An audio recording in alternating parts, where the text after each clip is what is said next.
Welcome, Okay. everyone, to Ladder Daily Digest.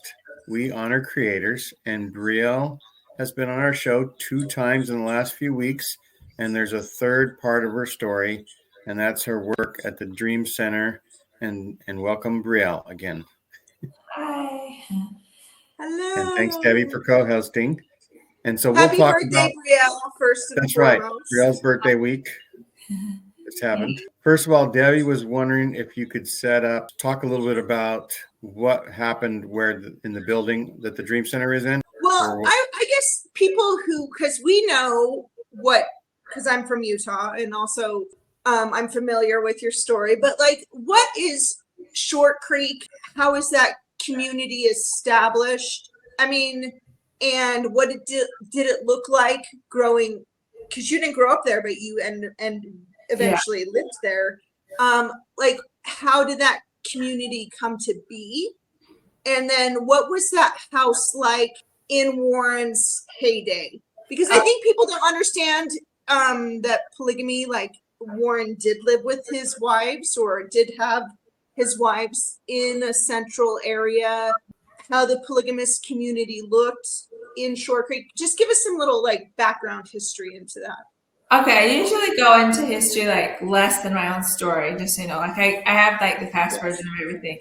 And there are way more detailed versions, but I just kind of just give you an idea, basic. Short Creek in general was like established like way before, I don't know the exact year, but it was way before the Jeffs. But it was established mostly by the Barlows, and the prophet at the time, I believe was John Y. Barlow, so John Y. Barlow, Leroy Johnson, Rulon Jeffs, then Warren Jeffs, so like 4 generations at least, because they can't, like FLDS cannot, a new prophet cannot be assigned until the first one dies, the one before them dies. So at least 4 generations, but Short Creek was named Short Creek just because like it was not established city at the time. So it was encompassing the whole Colorado City, Arizona side, as well as the Hilldale side. Until they became official cities, then they named them Hilldale, Utah, and Colorado City, Arizona. And a lot of people from this area still refer themselves as Short Creek and the Creekers because of the whole wanting to encompass the whole area. And also there is a creek that goes through here that is more like sand all the time, unless it's like really rainy, because when it rains, it doesn't absorb into the sand that fast. So it becomes watery and it can flood because of that, because it rains so hard in the monsoon season sometimes. So that's kind of how Short Creek is. And then you go into like, I don't know, I can't remember all the questions you had. But well, I think one thing people would love to know is that like Short Creek is definitely, or during the time of Warren and prior prophets' reign, was a fundamentalist community, meaning there weren't other people living within the community assimilating with FLDS. There was a few.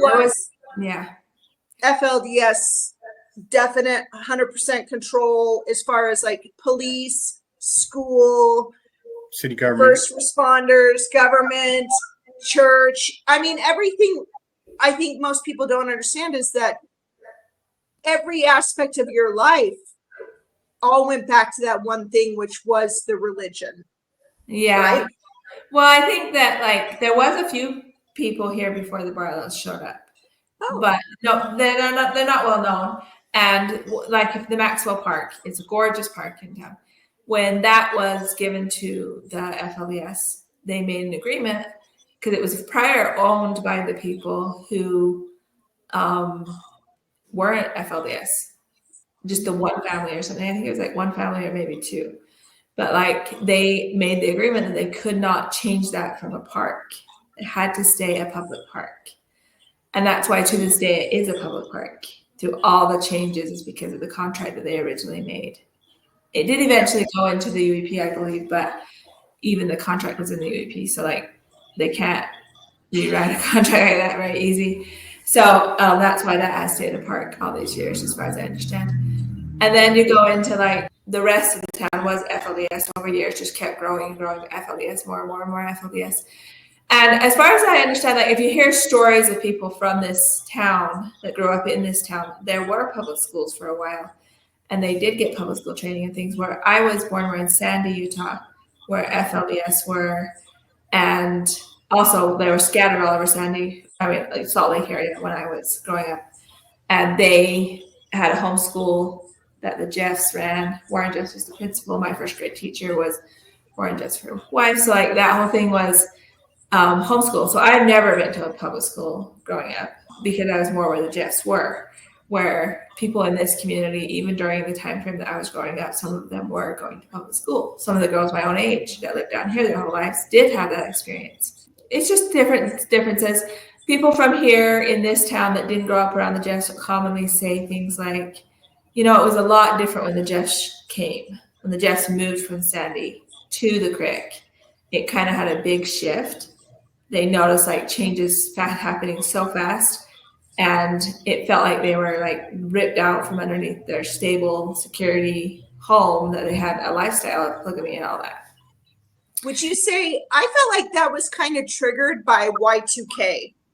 Like it felt like, because I grew up in Sandy and right below Dimple Dell, my best friend lived in Dimple Dell. So when we took her home from school, I saw you girls walking home from your Alta Academy, and FLDS were definitely much as part of the community that I grew up in Sandy. Like I would see you at the grocery stores or, and it seemed like after Y2K, there was this call to action to leave and everyone go to Short Creek. Well, so also they planned for Y2K. It wasn't called Y2K the whole time. They had it in the Revelations that around the year 2000, they would build Zion. So that was a big deal. But like the main thing they used as the excuse was the Olympics. When the Olympics came, they had everybody move out of the Salt Lake area. Yeah, you're so right. So I was 16 when I actually moved away from Sandy, and I moved into this community at 16. But I went to the Jeffs Academy at that time. Was there sort of like a prophecy that the Olympics was going to cause the world? No, there was no Olympics. It was just that one year. No prophecy about the Olympics that I know of. Okay. It was all about like basically the year 2000 was going to be the time frame that Zion would be built. And so when it did hit 2000, that was the Y2K movement. Olympics came a little bit after that, I think, but like they started to really up their game on like we need to build Zion because this is the time frame that we've been prophesied for. That we. So Warren goes down to Short Creek and starts establishing his family because he was definitely established in Sandy prior to that. Right. Now, did he have that house prior to his father dying and him becoming prophet?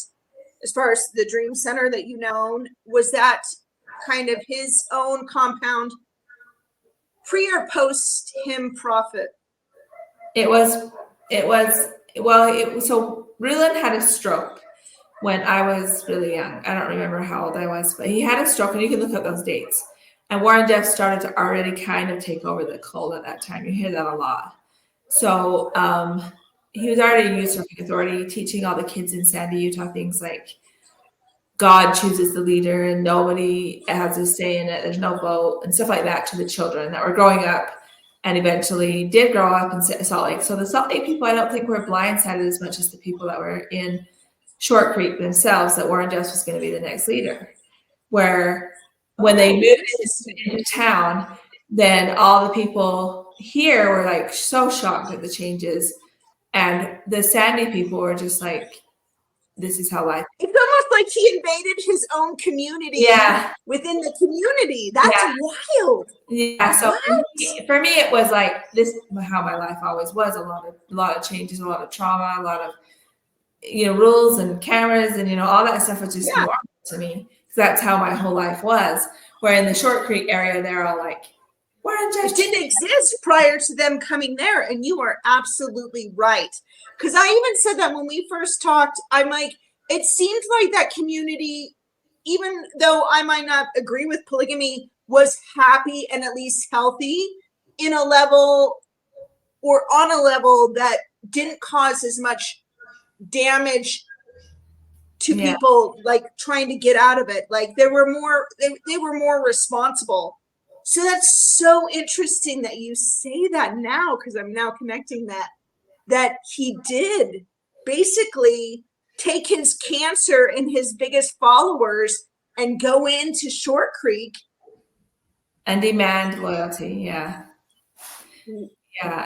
And the whole thing was very traumatic to them, especially, but like even to all of us. We're all going through a lot, but like he was only in Short Creek for a few years before his father died, and he did become the prophet in like September of, I think it was 2000. It was the year before I got married. So I got married in January. He became the prophet in September.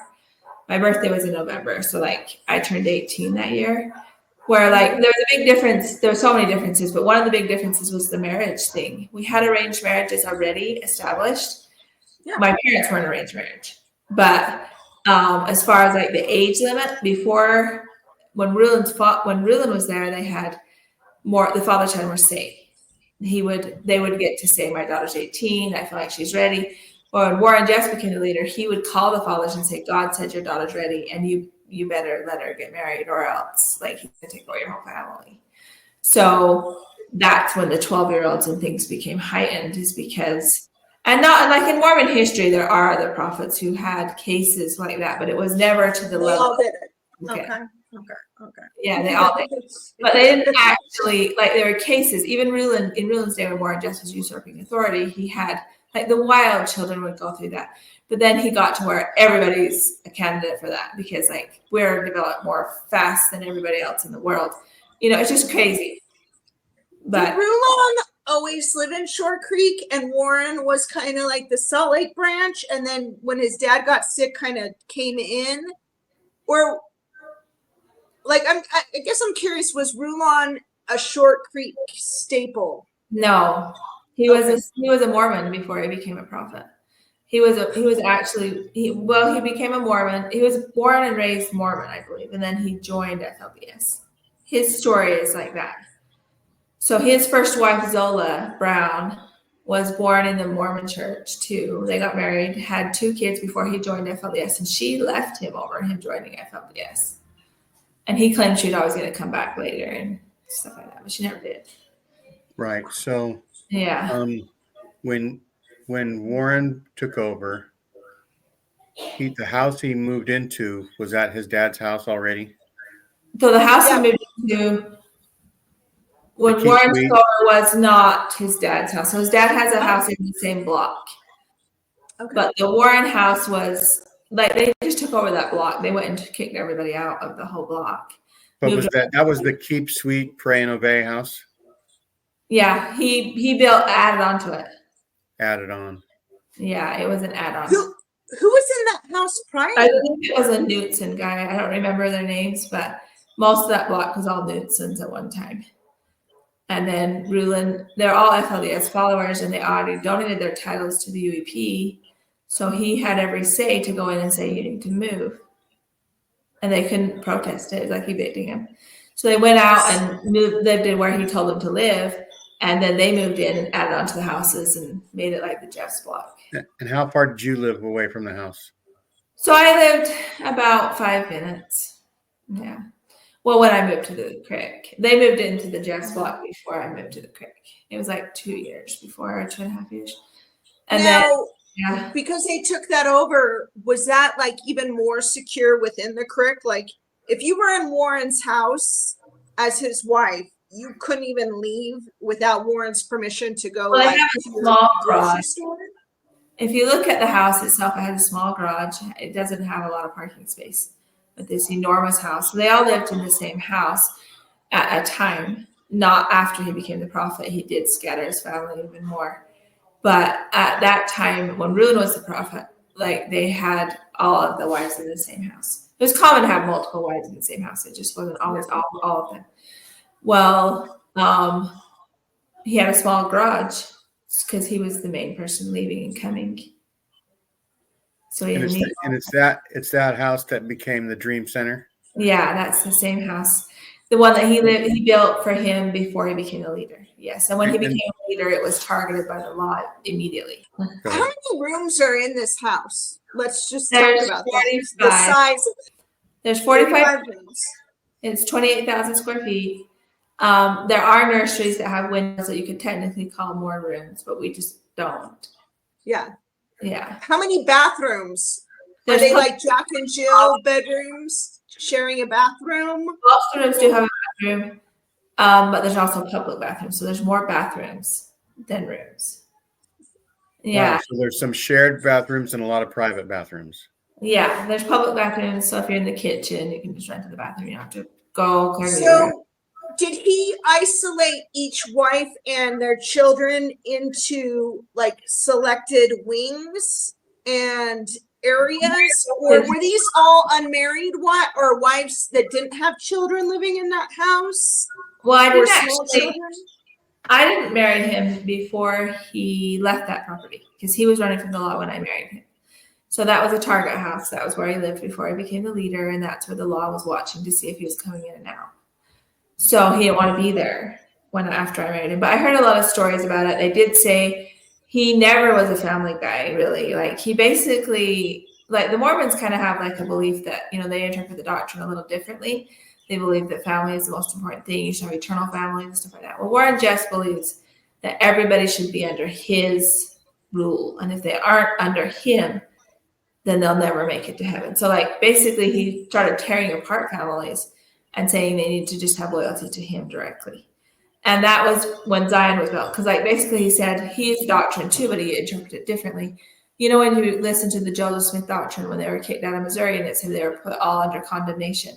He said we've been under condemnation all these years, but he has the right to take people out of condemnation, but they have to be called individually. So he started to tear apart families, called children even before their parents, and take them to Zion without even consider family. So he was not a person in his household that wanted the mothers with their kids. Yeah. He was a person who had like boys on the bottom floor, girls on the top, a few mothers down there to monitor, but like it didn't matter who. Yeah. Yeah. No, and I think that's the one thing that was astounding to me when I first talked to you was that everyone's thing about like law enforcement coming in was like, oh, the families and breaking up these families, when it was like Warren Jeffs already broke up every family on every level, from fathers to mothers, from children, everything. He broke it. So, yeah. So then you are able, because Warren gets arrested, this whole conglomerate, all these entities get managed by the state. And the state comes in and says, you can actually reclaim your property. If you donated your property to this organization, you can now be a homeowner again, but you were his 65th wife, so you had an ability to claim title on this property. Well, the UEP what caused that inspiration? That is so smart, Abe. How did were you always thinking, I'm going to get your house and I'm going to take you? Or like, was something in the middle of the night prompting you? That's so inspired. Like, what caused you to think that way? Basically, I came down here. Well, I actually had a friend in Salt Lake that I would talk to quite a bit and ask a bunch of questions. And she told me that I had rights to the house because basically, I did. Because the UEP rules are that it goes to a person who built the house or a wife of the person who built the house. Even though I wasn't a legal wife, there's a chance, and I didn't want it at that time. I didn't even think of that. But like the thing is that when I came down here on a visit, I met with another lady who was looking for a house, who wanted an organization, be an organization leader. And we walked through this other house in town. And she was like telling me like, you can do this, you can do that. And I was just like, I told her just directly, I'm like, you're looking for a house? Like, I could probably get a house. She's like, well, do it. So anyway, I went and decided to partner with her, and we were working toward like the $50,000 back taxes and stuff. Well, the first thing we did was like write the business plan, and she wrote it, and she asked me what I wanted to call it. I told her I wanted to call it the Dream House. She wrote the Dreaming House. We met at the Dream Center a year later. She had known of the Dream Center before, but that wasn't like fully on our radar because we didn't know if they would have been interested at that point. But I didn't really know about them. So when we went into getting the house, then so we applied in 2016 in February, And they had to do a whole bunch of paperwork, evict the people out because it was going to go to the state if the UEP didn't do something about it, which is the landowners at that time. Mm-hmm. And also, there was no houses in this community that were saved for FLDS at that time. They had been told that they could not comply with the enemies of their church, which was the ex-FLDS people that now were in current standing to give titles back to the people in their charitable trust. So basically, Warren Jeffs ran from the law, and the state didn't have anybody else to talk to about the UEP, and they didn't want to talk to him, so they just took it back. And they gave it to ex-FLDS people to manage. This is the fast version, really fast version. But anyway, so when they did that, then they started giving titles back to people who built the house or wives of the people who built the house. So when I went and applied in 2016, so there was no houses saved before that. And I felt really bad. I felt like, we had just won a court case in the city that the FLDS, who were still running the city at that time, the ex-FLDS won a court case against them saying they were prejudiced. And I'm like, we don't want to be in the same boat. The UEP is giving it all back to people who are basically ex-FLDS people, and no houses are saved for FLDS. So I explained this to this lady who was helping me, and it's actually Christine Cadis, who did the Key Sweet documentary. She was the one who wrote my business plan. And she actually got me into a whole different angle where basically she wanted to know how she could help the FLDS. She knew she had talked to them in the past, and she wanted to know why they were nice to her. And I told her, you're from Vegas. You're not an apostate. You're not an ex-FLDS person. So they're going to be nicer to you than they would to us. So she decided to turn course in the middle of it and go and help them. So she she was just a Gentile, not an apostate. Yeah, she's just a Gentile. So she ended up going to help them save some houses in the community for them. But mine was too far in the works. Like when I got into my house, my name was Briell Decker, so they didn't recognize my name, and they thought maybe they could negotiate. So when you walk into the Dream Center for the first day, we were given the keys, which was November, Thanksgiving Day in 2016. I was awarded the keys to the house. When I walked through there, everything was intact. They didn't take out as much stuff. They had the blinds, they had the cabinets. They're old, but they didn't take it and gut it like they did most of the houses in the community. And then we found out later it's because they thought they could negotiate with the person who was getting the house. And when they figured out that I had just changed my name, they didn't want to negotiate anymore. But I had the house intact, so it was easier to find an organization that wanted to go in and. My original name was Lynette Warner, so they didn't know who it was. You get this name, the Dream Center.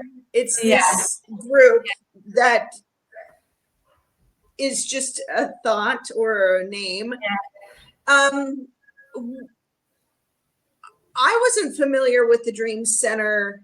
What is their vision? How did they start? What is their organization's purpose as far as why you would align with them? What spoke to you about this group and what they do as far as their charity? Dream Center started they're a worldwide organization. They mostly focus on physical health. So physical safety, which is the very bottom basic line of anybody's healing process. So if you don't have a safe place to go, that's what they try to accommodate, is they go into the community, they find the need and fill it. That's their motto: find the need and fill it, find the hurt and heal it. So each Dream Center is tailored to that community. They're all different.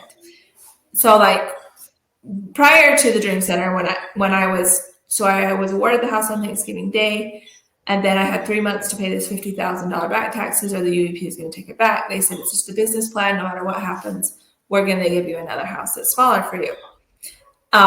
So when I just went gun-ho for it during the holidays, when nobody's interested in real estate and was trying to find an organization that would fulfill the dream, I had a whole bunch of media want to see the house because it's a high-profile house. They want to talk about the dark, but I got to talk about the dream, and that was fine with me. And then I also did free tours of the house, which led me to Christians that were in the community that I didn't know were here.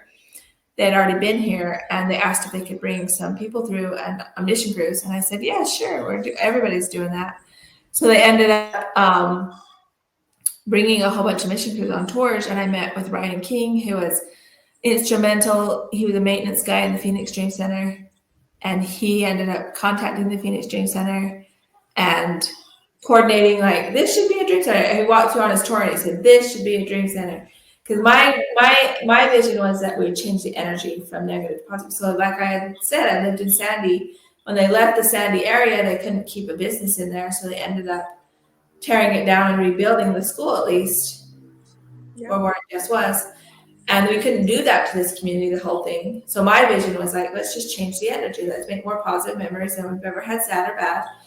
And everybody was just like, okay, whatever, you know. But when he came through, he was like, that's the Christian dream too. It says in the Bible, what was intended for evil, God will use for good. So we just, this is it. So anyway, the more I found out about the Dream Center, the more I loved them. They came in with a lease to own first. So we had a meeting with the UEP in June of 2017. So I only had 3 months, but it got extended twice. And then because of other people looking at the building and stuff, and then it wasn't the dream, but like it was people extending the time in my mind. I had a point where the UEP came to me and said, are you going to just drop this whole thing because you've told everybody no? Or are you going to just like, you know, give it back? What are you going to do? You know, like, are you going to just, what are you going to do? And I told them, I don't give up. So I'm just not going to give it back. And, you know, if you just make it happen. I'm you, because I'm not going to give it back. Briell is the American badass. Let's just say it, hands down, top line. And so Briell, is the property in your name then, and then the Dream Center leases it? No, I gave it to them when they came on board. They did a lease to own contract, and those contracts were done by October of 2017. So June of 2017, I sat down with the UEP. They did contracts. They added on to what they had already done prior, because it was almost identical to what we had already started. And they just did a lease to own. They actually did the lease to own kind of according to how I had pitched the business plan, and media did all the dream was they go into a place, find out what they need, and build that. So that's what they were kind of basing it on. And they told me at first, like, we're just praying over this, you know, they didn't know if they could get their licensing in a town. They didn't have an appraisal, which, you know, mostly real estate, you usually have like this whole like standard. And they just said, we're going to pay for it all and build that standard if it's possible. And if it's not possible, we'll just back out and leave and give it back. So for us, we knew it was possible. We just didn't have the funding and everything. So we just did the lease to own. And when they got their title, they took them 3 years to get like their whole thing in place, which was their title and their licensing. The licensing itself like was so hard because they were the first business in town to be licensed after the Jeffs left. And also, like in October of 2017 is right before the mayor was supposed to be elected again in Hilldale, where Dream Centers is actually on the Hilldale side. It's 5 years ahead of the Arizona side in like politics. And Hilldale's Utah, and Colorado City's Arizona. Yeah. Yep. So that year they were praying that the city would change from FLDS to XFLDS, and it did that November. So that was a big thing. And then they told me a few times in the process of getting their licensing that it was in the Lazarus file. Basically, it was dead, and then they come back and say it's been resurrected. It's like $1 million just for the sprinkler system, and they weren't originally planning on doing that. FLDS fire department in the Colorado City side that they abandoned that. So they ended up just raising the money and doing it.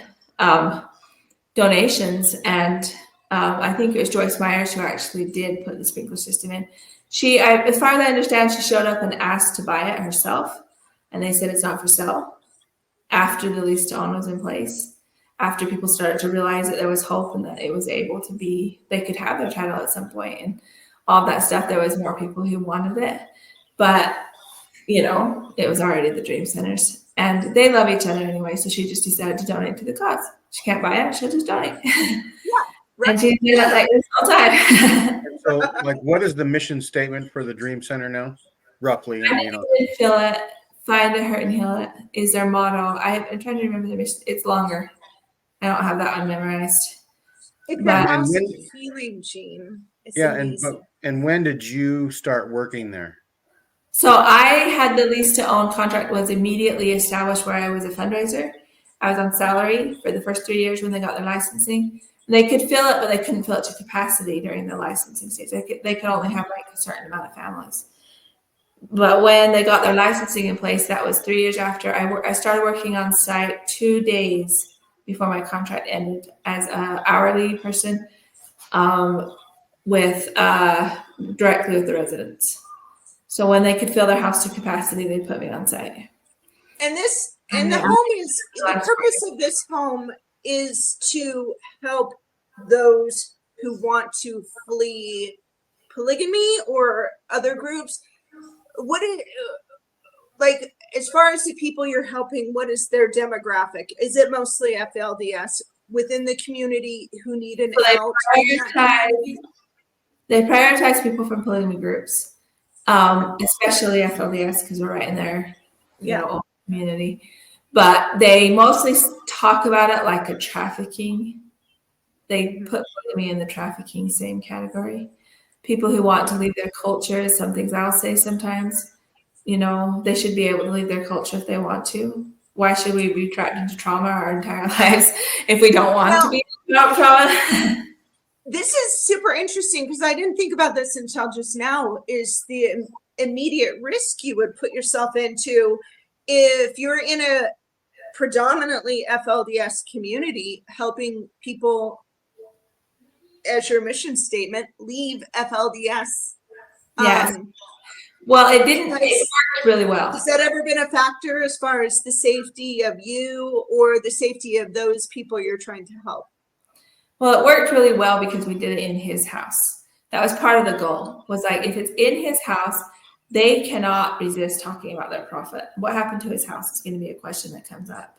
So that would lead them to know how to get a hold. Like all they have to Google is Warren Jessel's house, and they'd find out the phone number, how to get somewhere that they could have immediate help. But when I was escaping, it was really hard because I had to figure all that out. I didn't know the numbers of the organizations, and different things. But this would be a lot easier if they're talking about their prophet and find out his house is a safe house now, So that was part of the plan originally. And also doing it in his house, they didn't want to be there after it was taken over by apostates. So it became really easily just lined up with the mission to help people escape. And also Christians don't really believe in polygamy. Now, if you're already living polygamy, they may not say anything about it. But if you're going to originally with Christians, the monogamous marriage is better. So it lines up with their belief system. But if they understand, if you were to leave a polygamous situation with a big family, they're not going to say, drop your family off and come back as a monogamous. They're not going to do that. But they also encourage you to go get another wife after you've left. Well, and I will say that's been the biggest challenge prior to this of people trying to flee polygamy, especially women with 6 to 10 children, is where does that woman find the resources to house them and help her reestablish herself into being self-sufficient enough to then take care of her kids? So my question to you is what is the average time as far as people needing to be in the Dream Center before they can launch on their own? It's just whatever. It's up to them completely. And there is 2 factors. One of them is pretty big, which is it's a big house. There's standard rules to make it run. And so if they can keep peace in the house, which is apply those rules, and also work toward their own goals, then they can stay. And people do stay for years if they can do both those things. And people have chores. And they were raised that way. So I'm sure that's very easy. That's the easy part for them to follow, right? Well, no, some of them want to leave the church and have no rules. They're just we just don't understand why you would even ask us to do anything now. A lot of teenagers, a lot of boys leave the church and they just want to go off the deep end. They want to go into drugs. They want to go into all alcohol. They end up in jail in Vegas, Yeah. And then they start to realize I've kind of have a double trauma now. Yeah. Because they just go so far off the deep end. And so we do ripple effects also of what. So you have counseling. We have a lot of therapy.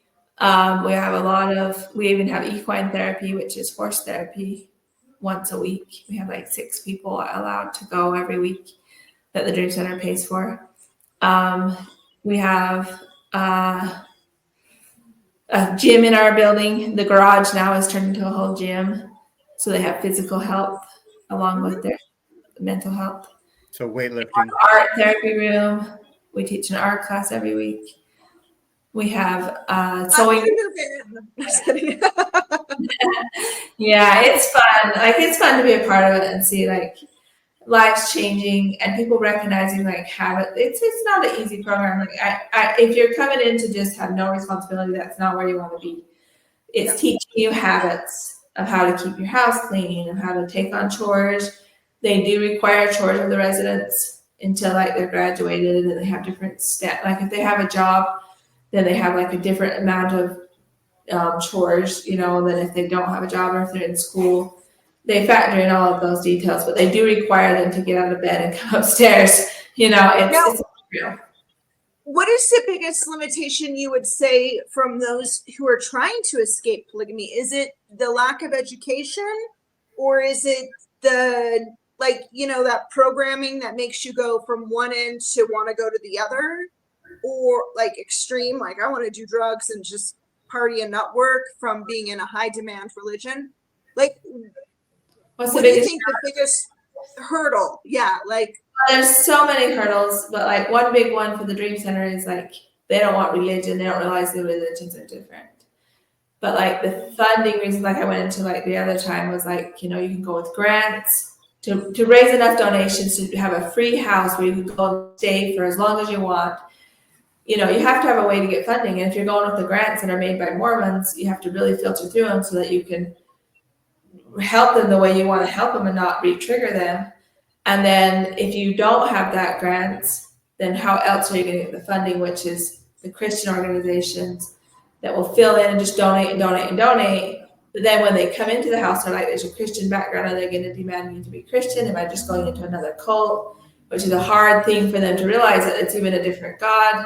That it actually serves as a protection for them when they do get in the walls.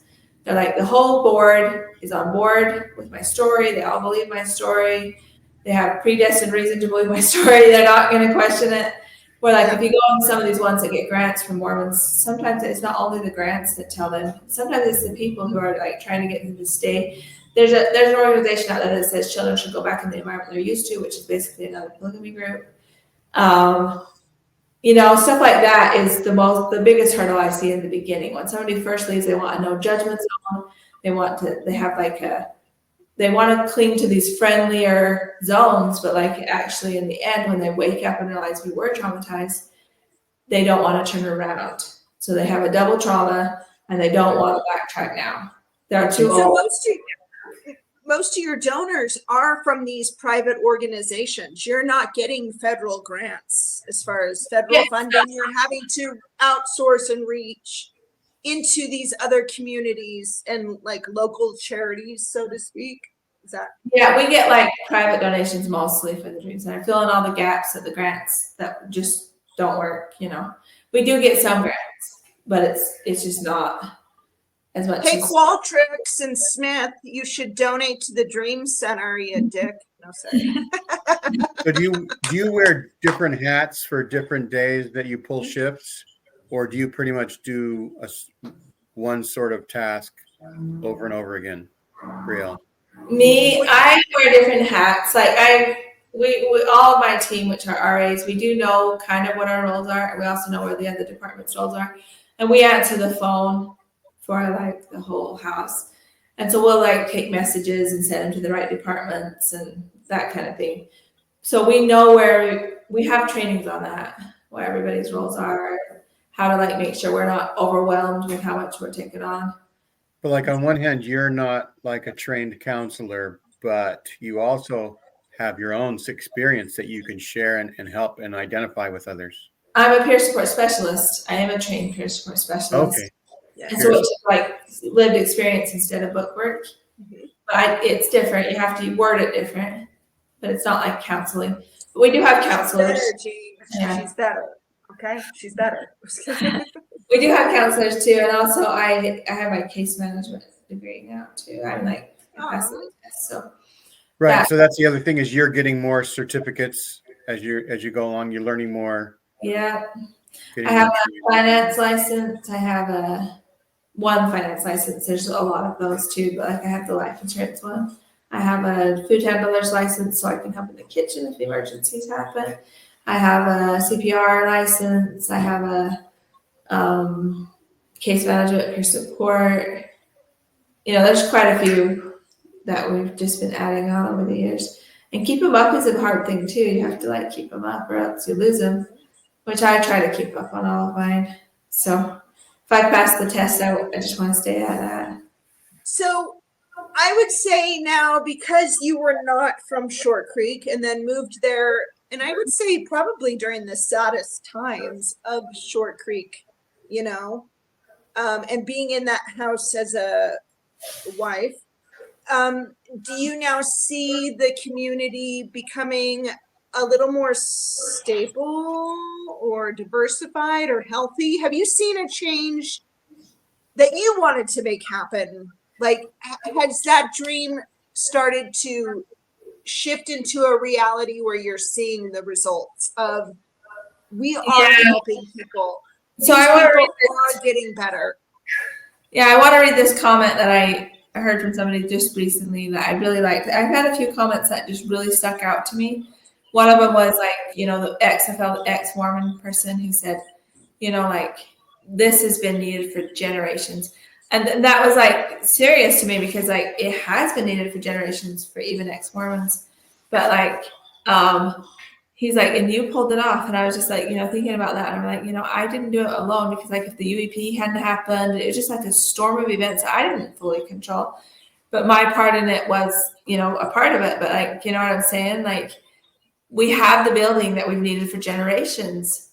And they're just like, I'm just so amazed you pull that off. But this is another one that's a little bit different about public speaking that I wanted to read. It's so good about like, you know, they're telling me happy birthday and then they're like, you're an inspiration to me and so many others. The way you have found and used your voice has given permission to so many who have been silenced to speak up. Thank you for being brave. Your courage knows no bounds. I'm proud of you and I look up to you. So I took that as though like, you know, like thinking about like, I've thought a lot about how I speak about things. I've been forced into situations where I'm sitting on stand and they're like, what do you think about polygamy? What do you think about polygamy? To a point where I just like, you know, I used to say, I just don't talk about polygamy. I just don't talk about polygamy. And it got to a point where I had to think about it to a point where I knew what I was talking about. And I say it Stockholm syndrome like I did last time, where there's two sides to it. And there's definitely people who like me and there's definitely people who don't. But I'm always like open to be honest about it. Where like if I explain why they say what they say, even if they don't explain it, sometimes people still get the message. You know, I'm very open about like explaining the other side too, where they usually just shut off and say, this is how we believe. Where to me, that's unbeneficial. It's like going to a rape recovery center and learning all about this therapy for years and then finding out that your drug addiction was linked and you should have like gone and studied both at the same time. And nobody in the rape recovery center would tell you that because they only do rape recovery. Because that's an activism problem. That's a problem where activists are taught to take on only what they can handle. But like it doesn't always benefit the person who's going through the healing. Briell, I think you're absolutely 100% living up to your name. You are an angel. I swear to God. And most people wouldn't know this, that Briell, it wasn't your given name. You got to pick your own new name. And the significance of that is so powerful. It's such a beautiful story of not only healing, but then helping other people heal themselves. And that is such a rare, unique, I mean, you want to talk about female empowerment. You want to talk about a true story of women helping other women and being a champion. It's you, because you came up against every odd as far as stuff, like anything I felt like they could throw at you, they really did. including the book, the Bible, your family, your religion, your culture. They use that all against you, and you've taken all of that and even moved back into your place of probably some of your abuse and turned it into a place of healing. And I feel like people should really recognize your story, identify with it, donate to it, because it is so incredibly powerful in the movement of wanting people to change for good or for bad, or whatever side of the political spectrum you're on. Just being able to overcome and then be a good steward and a good shepherd and like a true angel. I love your story. I think everyone should donate 100% over. Thank you. We can't hear you. His mic must be off. What is the best way for people to donate and help the Dream Center out? Yes. Okay, so the shortcreekdreamcenter.org is the So we'll have a link to that. And what kind of donations do they take? Money? Do they take food? Like, what are your biggest needs as far as money is a big one, but they also have a wish list on there where you can go through and just see what the house, if it matches the room, you know, the bed sets and stuff they select, they put a wish list on there. So you can like know exactly what would benefit the building. Yeah. True. That's pretty cool. Yeah. Well, thanks a lot, Briell. Thanks, Debbie. And, you know, it's amazing the work that can be done and the work that will be needed for decades to come, probably still. Even in the documentary that we've talked about, the Keep Speed, there are people that still believe that Warren Jeffs is the prophet. Oh, yeah. Yeah. Well, and to Brielle's credit, she, by doing this, has been able to change generations, because it just takes changing one person's life to change future generations down the road. So I'm sure everyone who comes in contact with the Dream Center or with what you've been able to accomplish or your story is going to be moved and changed. And that is powerful. Sorry. I also like to point out, like with Christine Cadis going over and helping the FLDS more safe house and stuff, I was willing to help in that way to a level where I could, because I don't believe children should wait until they're 18 years old. I also didn't want the prejudice in the town, you know, to go both ways. And I also believe that I have experiences with Warren that other people in the FLDS never have yet. And why should I judge even the adults when I feel like that they have to believe Warren Jeffs or me, and they've been raised to believe Warren Jeffs, so why would they believe me? It's asking for hard experience, but you know, it's something that I don't feel like I can just like hammer them down and say like, you should believe me. You know, that's not going to help them believe me. So it never works, right? No, it never works. That's right. Okay.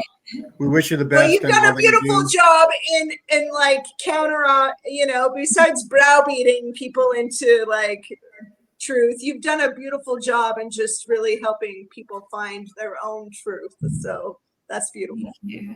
That's right. We wish you the best in all that you're doing, and that you can have many, many years of helping people out.